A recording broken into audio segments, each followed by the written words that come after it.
안녕하십니까. 카페 창업 이런 건 몰랐지의 크레이저 커피 그룹 대표 정경입니다. 반갑습니다.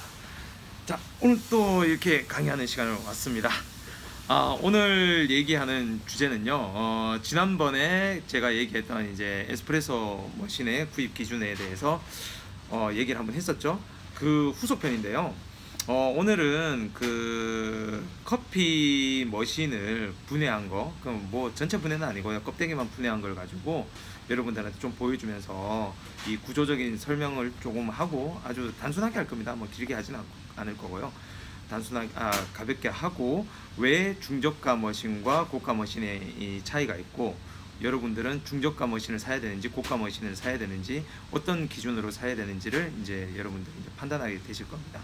그리고 이제 가장 많이 묻는 이 중저가 머신들 같은 경우에 도대체 어떤 브랜드를 사야 되냐, 어떤 머신을 사야 되냐, 이런 걸 많이 묻는데, 거기에 대한 답변도 오늘 그 강의를 통해서 좀 볼 수 있을 거예요.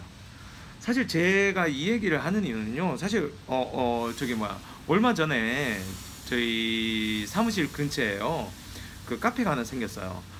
지나가다가 이제 봤는데, 사실 그 길은 잘 안 지나가는 길인데, 그 큰 이제 도로가 이제 막힐 때 제가 그 좀 길을 피해서 안 막히는 곳을 가려고 그 골목을 지나가는데요.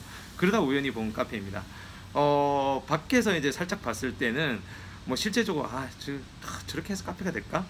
이런 생각이 들 정도로 좀 허술하게 돼 있어요. 그러니까 뭐 인테리어도 좀 그렇고, 뭐 인테리어뿐만 아니라 모든 면들이 굉장히 이제 동네 카페 같은, 우리 어릴 적에 동네 다방 같은 그런 느낌의 카페였어요. 근데 막상 이제 바깥에서 이렇게 딱 보니까, 머신이 굉장히 고가의 머신을 갖다 놨더라고요. 좀 당황스럽죠? 저분이 과연 커피를 잘 알까? 아니면 저 머신을 도대체 어떻게 알고 저런 머신을 구매했을까? 저 돈을 가지고 인테리어 투자를 했으면 굉장히 좀 휘황찬란하게, 꽤 괜찮은 그런 그 인테리어를 좀 했을 텐데, 뭐 이런 생각이 좀 들더라고요. 아니나 다를까, 한 3달 지났나? 바로 지금 밖에 뭐가 붙어 있습니다. 임대문이. 망했다는 거죠. 사실 그 에스프레소 머신을 보면 저 돈 가지고는 분명히 여기 이 동네 요런 매장에서 진짜 1년 동안 장사가 정말 안 돼도 1년 동안은 버틸 만한 임대료는 나올 텐데, 굳이 저렇게 고가의 머신을 갖다 놓고 저렇게 했어야 됐나? 이런 생각이 좀 들더라고요. 그래서 저희가 이제 컨설팅을 하거나 이제 가맹 사업도 이제 하고 있지만, 이럴 때 사실 머신 구매에 대해서 많은 사람들이 굉장히 많이 물어봐요. 저희가 지금 어떻게 보면 머신 이제 구매 대행을 하고 있는 거죠. 중간에서 이제 수입사라든가 여러 딜러들을 대상으로, 그리고 이제 필요한 소비자들한테 이 어떤 머신이 좋을지 저희가 세팅을 해주고 있는데요. 제일 많이 묻는 질문들이 바로 아까 처음에 얘기했던 것처럼, 중저가, 지금 예산상 중저가 머신을 살 수밖에 없는데, 너무 많은 머신이 있어서 도대체 어떤 걸 구매해야 될지 모르겠다, 이런 걸 많이 물으세요.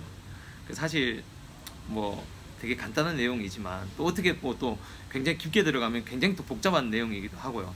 그래서 일단은 제가 좀 이따가 바로 머신, 제가 업무용, 이제 교육용으로 제가 쓰는 머신을 뜯어서 여러분들한테 그 구조를 설명하고, 왜 가격 차이가 나고 또 어떤 장단점이 있는지 좀 설명을 해 드리도록 하겠습니다.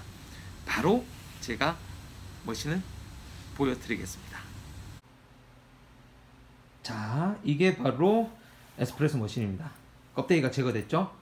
예, 전체 분해는 되지 않고요, 껍데기만 제거했습니다. 이 구조를 알기 위해서. 그래서 먼저 이 커피가 어떻게 이 에스프레소 머신에서 이제 나오는지, 이거에 대해서 구조적인 설명을 좀 할게요. 구조만 알면 일단은 뭐 쉽습니다. 이 원리를 알고 구조를 알면 정말 어떤 머신을 구매해야겠다, 이런 걸 알 수가 있습니다. 자, 일단 제가 간단히 이제 찬물이 들어와서 어떻게 물이 데펴지고 이 커피를 추출하는지 요 구조만 알려드릴게요. 자, 찬물이 들어옵니다. 일단 찬물이 어디로 들어오냐, 여기 보시면 요 선이 보이시죠? 이 선을 통해서 이쪽에 찬물이 들어오거든요. 찬물이 이쪽을 관통해서 펌프를 통해서 이렇게 두 군데로 들어옵니다. 어디로 들어오냐, 첫 번째는 이 보일러통, 이 밑으로 들어가고요. 그다음 하나는 이 열교환기라고 불리는데, 이쪽으로 찬물이 들어갑니다. 이거는 커피를 뽑는 물이고, 이 보일러에 들어간 물은 온수와 수증기를 만들어내는 그런 보일러통입니다. 이쪽으로 물이 들어가요. 이제 이 물이 들어가고, 이 히터, 여기 보이는 이 히터죠. 이 히터를 통해서 물이 데펴집니다. 물이 데펴지고, 물이 데펴지면 여기 이 뒤에서 한번 볼게요. 이 보통 한 이 정도까지 물이 차 있습니다. 이 물이 차 있으면 이 히터가 쫙 데피겠죠. 쭉 데피면 이 위쪽 공간은 뭐냐, 이 데피점이 수증기로 변하죠. 그래서 여러분들은 보통 이제 커피 우유를 이 데필 때 스팀을 친다고 그러죠. 그 스팀이 바로 그겁니다. 수증기 상태의 물. 그래서 이걸 데피고 나서 이 데핀 물이 여기를 보시면 이게 그룹헤드라고 그러죠. 이 커피가 나오는 이 추출이 되는 여기 이쪽으로 이제 스파운, 여러분들이 흔히 뭐 카페에서 보시면 많이 보시죠. 이쪽으로 커피가 추출돼 나오는 거죠. 그럼 이 추출돼 나오는 물은 어디서 나오냐? 이게 열교환 기름, 여기는 이 좀 특이한 이 머신인데요. 보통 이제 관통이라고 해서 이 보일러를 가로지는 이 대각선으로 가로질러서 이 공간이 있는데 그 관을 통해서 이제 커피가 데펴지는 거예요. 근데 얘는 그 관통이 되지 않고 삽입이 되는 거죠. 요 보일러 안에 살짝 이렇게 들어가 있는 구조거든요. 살짝 그쪽으로 이제 찬물이 유입이 되고 이 여기 있는 뜨거운 이 보일러에서 이 히터가 데핀 뜨거운 물과 수증기를 통해서 이 안에 물을 또 데피는 거예요. 이 안에 있는 이 보일러 안에 있는 물하고 여기 있는 그룹헤드에 있는 물하고는 달라요. 절대 연결이 안 되어 있습니다. 그래서 이 뜨거운 물과 수증기로 얘를 데피는 거예요. 그 데핀 물이 이쪽으로 나오는 거죠. 이 뜨거운 물이 이쪽 커피를 이제 출출시키는 물로 나오는 거예요. 이건 솔레노이드 밸브고 이건 플로메타인데 이 솔레노이드 문이 열리면서 이 플로메타, 그러니까 이제 몇 바퀴가 돌아 여기를 뜯어보면요 이제 프로펠러처럼 되어 있거든요. 그 프로펠러 회전수에 따라서 몇 바퀴를 돌리느냐가 이제 물의 양을 정하는 거죠. 그래서 예를 들어서 100바퀴를 돌았다. 그렇게 하면 뭐 몇 미리가 뭐 30ml가 나온다. 그런 식으로 이제 정해 놓으면 이쪽에서 이제 딱 멈추는 거죠. 뭐 100바퀴 딱 돌면 그게 딱 정확하게 멈춥니다. 멈추고 그게 돼서 물이 이제 쭉 떨어지게 되는 거죠. 그만큼의 물이.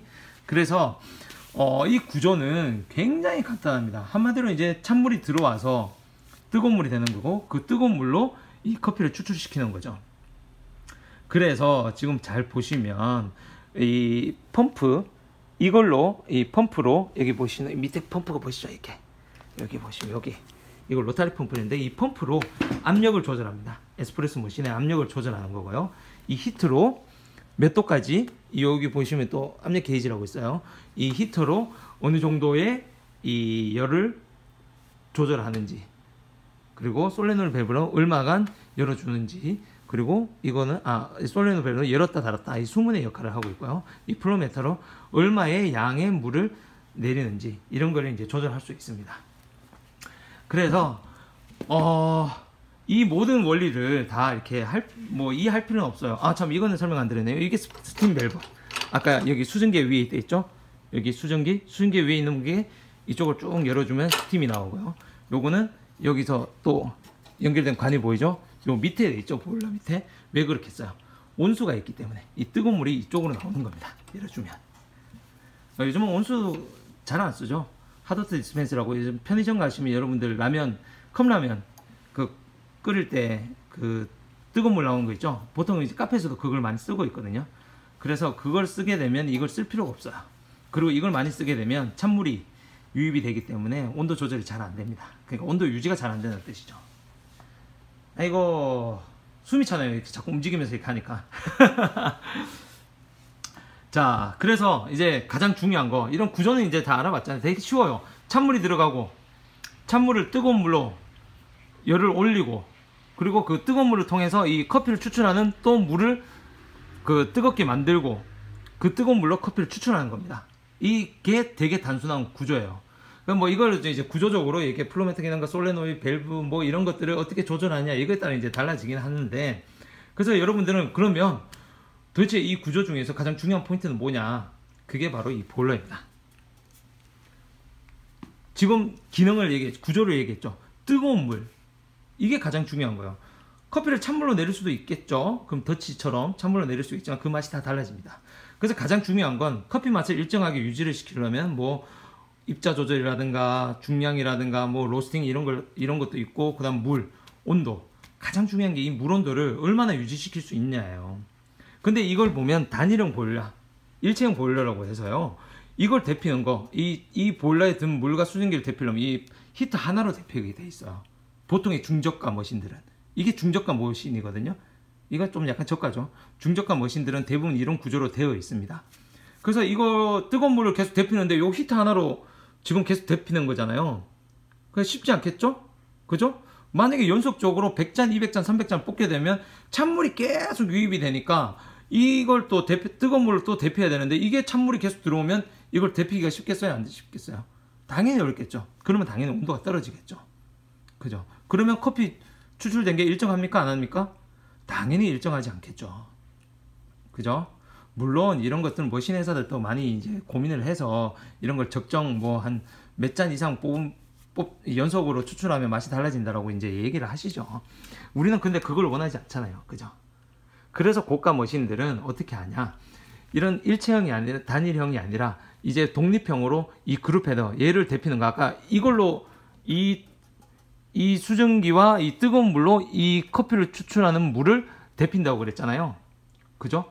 그거를 따로 그걸로 데피는 게 아니라 이 열교환기라고 부르는데 이것까지 설명하면 너무 복잡하다. 어찌되었거나 뜨거운 물을 이 커피를 추출하는 뜨거운 물을 독립적으로 이제 데피는 이제 보일러가 따로 있는 거예요. 언젠가 뭐 기회가 되면 그런 고급 머신을 좀 뜯어볼 기회가 되면 좀 눈으로 보여드리겠는데 이렇게 따로 달려 있어요. 이렇게 따로. 그러다 보니까 굳이 얘로 데필 필요가 없잖아요. 그건 히트가 따로 돌아가니까 또 작은 통이니까 금방 물을 데피겠죠. 아무리 찬물이 들어온다 해도. 여러분들 보통 뽑을 때 한 샷에 저희 같은 경우는 뭐 70ml까지 뽑는 경우가 있는데 뭐 투샷에 70ml 뽑는 경우가 있는데 보통 그 이상을 100ml 이렇게 넘기지는 않잖아요. 그러니까 100ml 정도는 금방금방 데핀다는 거예요. 히트가 따로 있기 때문에. 그래서 중저가 머신과 고가 머신이 다른 겁니다. 고가 머신은 이렇게 독립적으로 히터가 따로 있어서 뜨거운 물을 내가 정해놓은 온도, 뭐 92도든 93도든 뭐 88도든 자기들이 정해놓은 그 숫자만큼 일정하게 유지시킵니다. 100잔을 뽑든 200잔을 뽑든 300잔을 뽑든. 그래서 뭐 예산이 되면 사실은 고가 머신을 쓰는 게 좋겠죠. 하지만 우리는 다 부자들이 아닙니다. 금수저가 아니기 때문에 이 중저가 머신을 쓸 수밖에 없는 건데, 그래서 구입 기준을 보시면 일단 예산이 되면 고가 머신을 쓰는 게 좋습니다. 그렇지만 그렇지 않고서는 이제 중저가 머신을 쓰는 건데, 중저가 머신을 쓸 때는 여러분들 구매 포인트가 뭐냐면요. 자, 구조는 이렇게 비쌉니다. 되게 심플해요. 정말 심플해요. 뜨거운 물 데피고 이걸 데핀 걸로 다시 커피 추출한 물을 데피는 이 구조. 이 구조라면 그럼 가격 차이는 뭐냐? 자, 첫 번째 브랜드. 브랜드에 따라 또 달라요. 똑같은 구조인데 브랜드가 뭐 좀 이름 있고 하면 좀 비싸고. 그죠? 그리고 하나, 이제 이 구조는 대부분 이 동일한 구조거든요. 이 구조에서 LCD 창이라고 그러죠. LED 창이라든가 그런 게 들어가서 버튼을 누르면 쉽게 조절하는 구조가 되는 게 보통 이제 중가의 머신이죠. 그러나 구조는 똑같습니다. 단지 쉽게 내가 조절할 수 있다는 거. 하지만 완전히 저가 모델 같은 경우는 그런 게 없어요. 그냥 버튼만 되어 있어요. 눈으로 볼 수 있는 게 없어요. 그래서 일일이 뭐 저울을 갖다 놓는다든가 뭐 컵을 가지고 계량을 한다든가 그렇게 조절할 수밖에 없어요. 그리고 뭐 이렇게 게이지가 이런 식으로밖에 안 되어 있기 때문에 이것만 보고 여러분들이 조절을 해야 되는 거예요. 그 저가 머신은 그런 거죠. 중가 머신은 버튼을 눌러서 쉽게 조절할 수 있는 거고, 저가 머신은 저런 걸 보고 이제 한마디로 아날로그적인 거죠. 그리고 이런 압력 게이지가 이 로타리 펌프 이 압력을 바꿀 때 에스프레소 그 압력이라고 그러죠. 뭐 9바로 내리냐 10바로 내리냐 이런 거 조절을 이게 나사를 드라이브로 돌려서 조절하는 방법. 뭐 압력 게이지도 마찬가지고 나사를 이제 이 뭐라 해야 되나 드라이브로 돌려서 이제 조절하는 그런 이제 좀 한마디로 무식한 방법이죠. 저가 머신은 그렇게 해야 된다는 거예요. 그러나 제가 생각하는 구매 포인트는요, 결국은 이 구조가 이렇게 동일하게 되어 있습니다. 뭐 한마디로 저 선이 이제 뭐 뒤로 돌아갔냐 밑으로 들어갔냐 뭐 옆으로 돌아갔냐 이거에 따라서 다른 거지, 기본적인 구조는 이렇게 굉장히 단순한 구조라는 거죠. 그래서 중저가 머신을 고를 때는, 저가 머신을 차라리 고른다 그러면 아날로그 좀 불편한 대신 내가 싸게 사겠다. 중가 머신 버튼을 이렇게 눌러서 쉽게 할 수 있으니까 나는 그걸 사겠다. 그리고 나서 완전히 고가로 넘어가게 되면 이제 온도 유지라든가 또 압력이 또 가변압이라든가 또 인퓨전 기능이라든가 또 여러 가지 굉장히 좋은 기능들이 많아요. 그런 걸 활용할 수 있다는 거. 그 예산이 되면 고가 머신은 무조건 좋은 거죠. 뭐 그건 어쩔 수 없습니다. 하지만 아까도 설명했다시피 고가 머신을 갖다 놨는데 그만큼 비용을 들여서 했지만 뭐 가게가 망하면 진짜 이게 다른 기회비용을 날릴 수도 있다는 그런 것도 좀 고려를 해야 되는 거고요. 어찌되었거나 여러분들 머신 구매는 이런 중요 포인트, 구조는 단순하다, 그리고 그 열 온도 유지한다는 거, 이게 굉장히 중요한 포인트예요. 이게 보일러 구조에 따라서 이렇게 가격 차이가 생긴다, 그죠? 그리고 고가 머신은 이런 뭐 압력이라든가 물 온도 조절이라든가 이런 것들을 자유자재로 할 수 있고, 인퓨전 기능 같은 건 굉장히 다양한 기능들이 있어요. 그런 기능들을 활용할 수 있는 게 고가 머신이고, 그러나 지난번에도 설명을 드렸죠. 김 여사님한테 이게 좀 안 좋은 비유지만, 김 여사님한테 페라리 갖다 줘도 이게 활용을 못하면 그 말짱 황입니다. 예? 티코만도 못해요. 티코 요즘 분들은 하시나?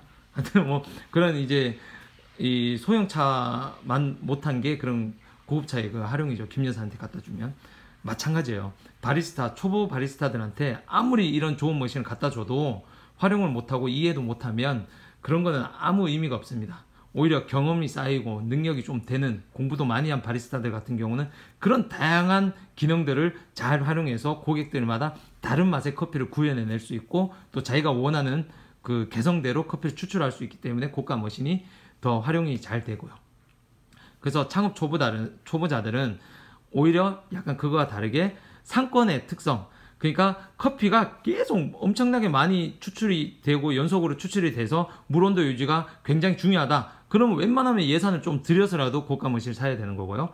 그 정도가 아니라 어느 정도 뭐 10잔 20잔 정도, 끼케 10잔 20잔 정도 연속 추출이 되고, 또 주택가처럼 좀 사람들이 기다린다. 그러면 천천히 추출해도 된다. 연속을 추출할 필요가 없다. 그러면 중저가 머신으로 가도 됩니다.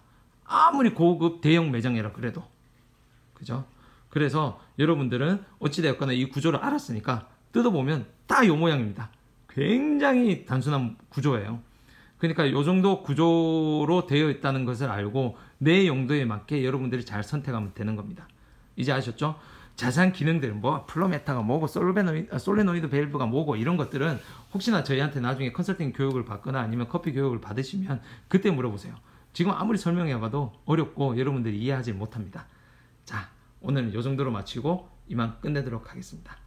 자, 감사합니다.